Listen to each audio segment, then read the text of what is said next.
Thank you for the introduction. I'm happy to talk today about how we've continued our support for children who are deafblind during the coronavirus pandemic. It's been a challenging time, as it has been for all of us. In our life before coronavirus, all of our service was face-to-face. We didn't offer any virtual support to children, young people or their families, other than perhaps if you count phone calls or emails, that kind of contact, but certainly no video interaction. So our usual support, just as a kind of background for you, was all face-to-face. We provide specialist preschool groups for children before they start school and their families, which would be weekly across the country. And they would be run by our specialist MSI practitioners and MSI teachers, and would work on all of those important skills that the children need before starting school. So communication, interaction, play, developing social skills, and their skills enabling them to interact with the environment and the world around them. They were also a really important group for families and parents to meet together to share their experiences, to share their successes, and ask each other advice. We also provided young people groups for teenagers to get out there, to try new things, to develop their independence with support from the team, and also a range of family events and activities, from centre-based activities such as singing and signing, sensory stories and craft, to more adventurous activities like canal boat riding and sailing, snow tubing, and activities which families may not usually have the confidence to do on their own. We also provided support at home in the early years and at nursery, at school as the children became older, and very individualised one-to-one support that was face-to-face to work on the young people's own individual skills and develop their confidence in a variety of areas.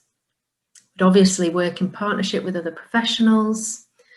And we also provided advice and guidance regarding the policy here in the UK, what young people were entitled to, but also working closely using observation to identify the young person's needs and the strategies that could be used to support them. And obviously a part of our work is developing awareness of deafblindness throughout the education system and the social care system. So obviously when coronavirus hit and we could no longer do any of that support face-to-face, we were faced ourselves with quite the dilemma. How could we support young people who we strongly believe need that close human interaction, hands-on support, visual support, the use of touch and the relationship and trust that that gives you? How on earth can we do that via a screen? If we're honest, we were worried that we wouldn't be able to do that because it goes so far against what we believe young people need. But we're committed, we're determined, and we felt the very least we should do is give it a go. And the worst that would happen is that we give the families, the parents, carers, siblings a space to talk and share the stress and worries that they were under. This was right back in March, where all of the children across the country were no longer in school. They were all at home. So parents were homeschooling their vulnerable young people, homeschooling their siblings, trying to work, and the balance was very challenging. So we decided to move all of our preschool groups that were already running online and see what happened. as well as our young people groups, and also our family events and activities. We also decided, probably a little bit later, maybe April, May time, to try to do some one-to-one support online. That felt more nerve-wracking than the groups, because the benefit of a group in person, obviously, is the atmosphere that you can create in a group. Children bounce off one another, parents have that group support, and there's really an atmosphere of fun and enjoyment. And while we thought that that would obviously be less on the screen, we still thought that the group atmosphere would translate into that virtual offer. And a one-to-one situation is much harder. I think you know yourself, if you talk online, sometimes that's more difficult, particularly if you've not met somebody before. We carried on doing our casework, and still are doing, regarding young people's individual needs, and trying to support them with assessment as much as we can. And we're also doing some training. Since September, as things started to ease a little bit, we did start to do some face-to-face support at home and also at school, but this is the very, very small minority of young people, and it really is heavily risk assessed. We have to be sure that it's absolutely critical, and usually it is in the case where that young person is getting no other support from any other services and they're still not back at school. Anyway, that's just the background. And I'm sure what you really want to know is how, if we are, how are we making it work? So the next 15 minutes, really, I'm just going to talk through some of the things that we've done that have worked and try and explain why we think they've worked. And then obviously highlight some of the areas that are still a barrier, some areas that we hope to still get to the bottom of, but acknowledge some areas where, unfortunately, virtual just doesn't replace face-to-face contact. So, some things that we have done that have worked. Firstly, we kept the established groups that were there in before coronavirus. So we felt it was really important. One of the benefits of the groups are that the parents and the young people develop relationships with each other. There is that feeling of trust, of mutual support, and being able to share experiences, ideas, and thoughts in a very safe group. And what we didn't want to do was lose that when we moved online. So those groups that used to meet face-to-face have kept as closed groups. We've not invited anybody new into those groups because we didn't want it to change the dynamic. And also, we hope, of course, that they will return to face-to-face groups. So it's important that they live locally to our centres and can get to those face-to-face groups. That has been really important because those groups have stayed strong, the parents still benefit from each other's support, and the children have in some cases been able to engage with each other through the screen and maintain those very important friendships. We did, of course, form some new groups. We didn't want to exclude anybody who couldn't come to a face-to-face group before coronavirus. And actually, this is something for years we've talked about. We have, a number of bases in the UK, but there are a number of families who live 2 or 3 hours away from their nearest centre, and it's just not practical for them to come to a centre for a group.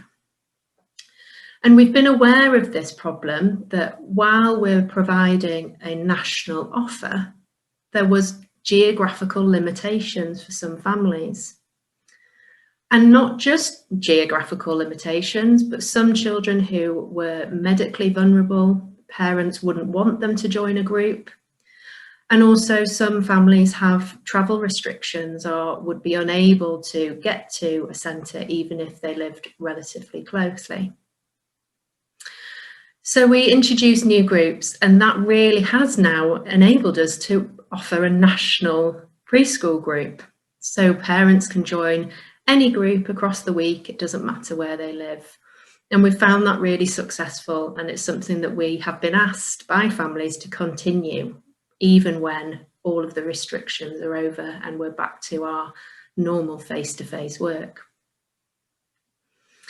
The other thing that has really worked, and I can't highlight this enough, both from feedback from the team working with the young people and families, but also from the families themselves, is the preparation before these groups meet online. So there's a few things that we do. One is that we prep the families and the young people for what's coming. So for instance, if part of the session is going to be a sensory story online, we would let the family know the week before the session what that story is going to be, and set a little task of finding resources around the home that they would be able to use to represent the characters or the events in the stories. Now, when we were in full lockdown and families weren't really leaving the house, this became a task often for the sibling, who would run around the house finding all sorts of different things to put in a treasure basket for their brother or sister. And they would explore those together and become familiar with those before the session. So that had two really good effects. One was that that gave them an activity in their week, even without direct input from us, which was always very well received by families who perhaps were running low on ideas of what to do. But it also gave the child preparation time in getting ready for that session and some anticipation of what was going to happen. We've also been sending out activity packs. We're very fortunate that we've been given some funding to send packs of equipment, toys and sensory resources to the young people who are accessing the groups. And this has meant that when doing the preschool groups particularly, all of the children in that session have the same equipment. So it may be a switch that they can join in with a song or a story, a particular toy, and objects of reference. And it really brings cohesion to that session and that sense of community. The other thing that families are telling us has helped is, for some young people and their parents, it's all a bit daunting coming on Zoom and joining a group of people that you may not have met before. So we've done trial sessions with young people and their families to build their confidence before joining a group. We've also been really clear with families that they can turn their cameras off during the sessions and they can mute themselves. We know ourselves that home life is not always predictable, things happen, and we can feel under pressure to show ourselves in a certain way. And we didn't want people to feel like they were on show or they had to do anything particular in the sessions, and we certainly didn't want them to feel like they didn't want to join because of that. And a lot of families have told us that that has helped them, just knowing that it's okay to join without being seen, listen to the instruction, and maybe turn their camera on when they're ready and happy. Also the mute function, as we're doing today, to begin with, it felt really quite rude to mute families and parents during the session, but it does improve the sound quality. And particularly when singing, it's always better to just have one voice singing. What we've tried to do is encourage some of the children and their siblings to be that voice. So it won't always be us that are the lead singer, if you like. We ask for volunteers, and some of the siblings and young people have enjoyed that ownership of being that person. Also, again, as we all know, and I'm sure you will find by the end of the day today, that it is tiring being on Zoom. So we do shorter sessions to keep attention and also make sure that there's plenty of breaks.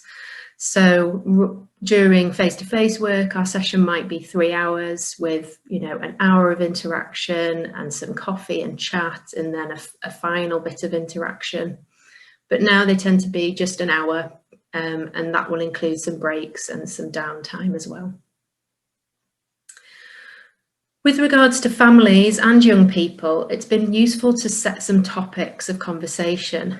I definitely think there's been some nervousness about joining sessions when there's been no guidance on what that will look like. So sending out a message to some teenagers and saying, come and join our session to have a catch up hasn't been very fruitful, and we've needed to give a conversation. Thinking obviously about communication, that's pretty obvious. The reason we communicate is to share our experiences and to enjoy hearing other people's stories. It's not always about our wants and our needs. So it's been really good to think about topics of conversation and activities of common interest that will engage the young people.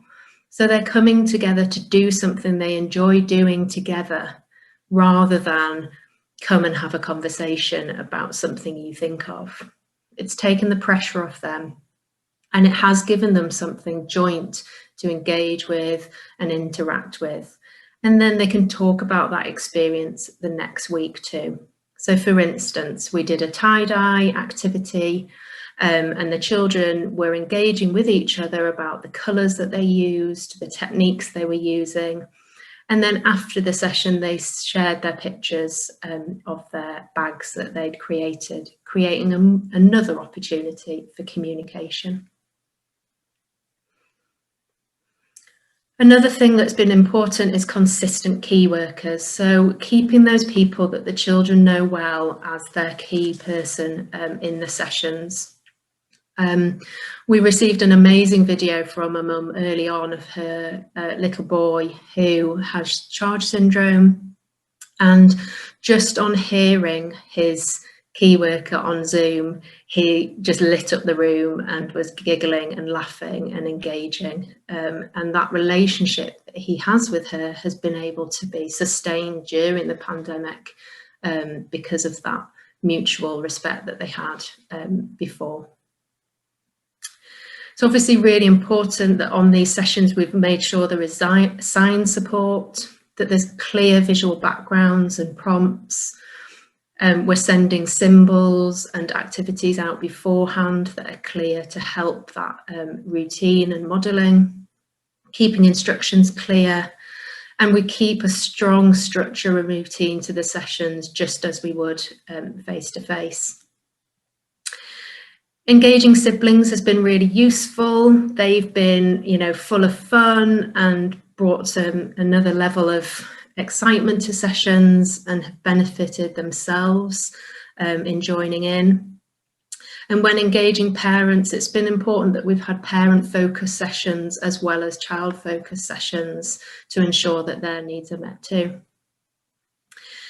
Interestingly, when we think about support and how we would usually support parents with developing their way of interaction with their child, we'd usually very much use modelling and scaffolding of that support through practical application.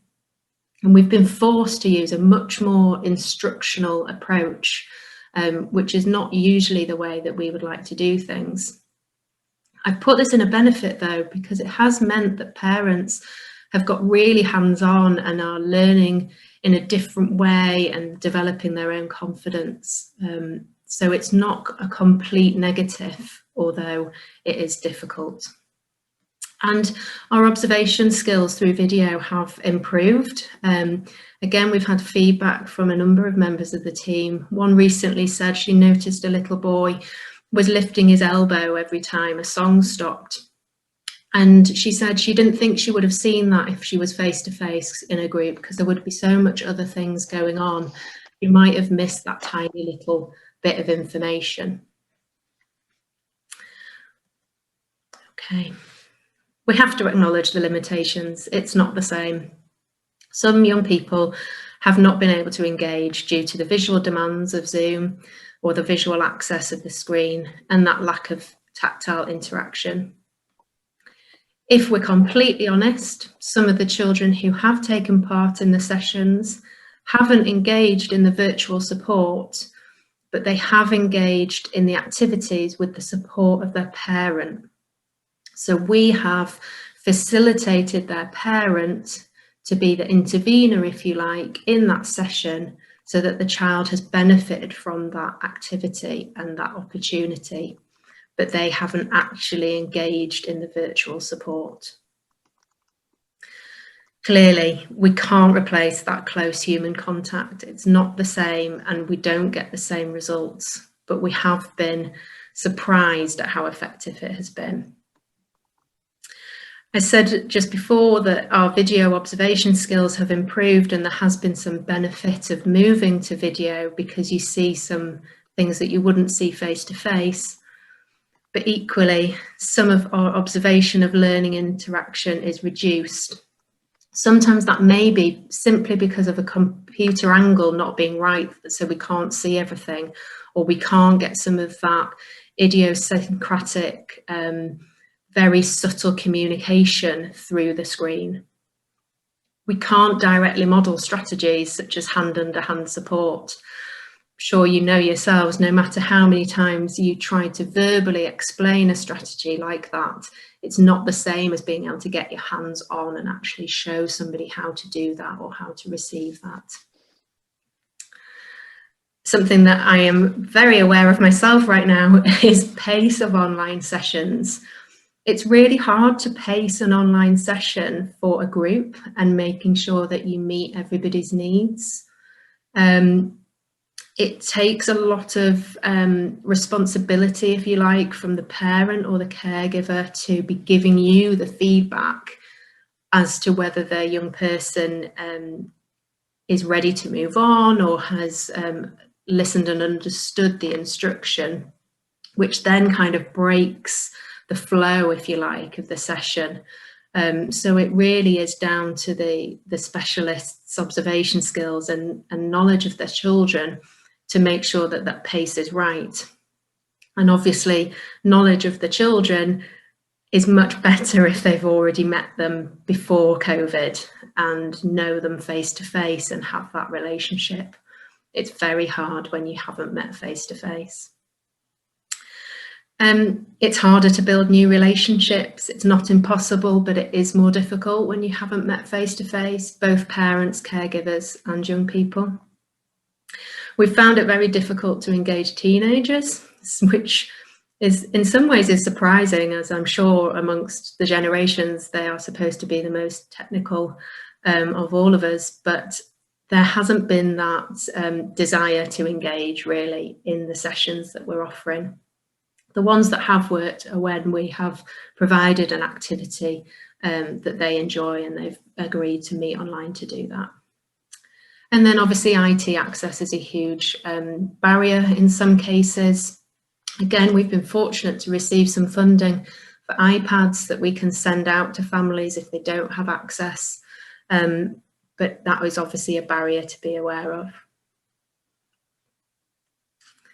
Just to reflect before I finish, really these skills are what have made it work. So we're constantly reflecting and adapting for each individual child or each individual group and trying new things if they're not working.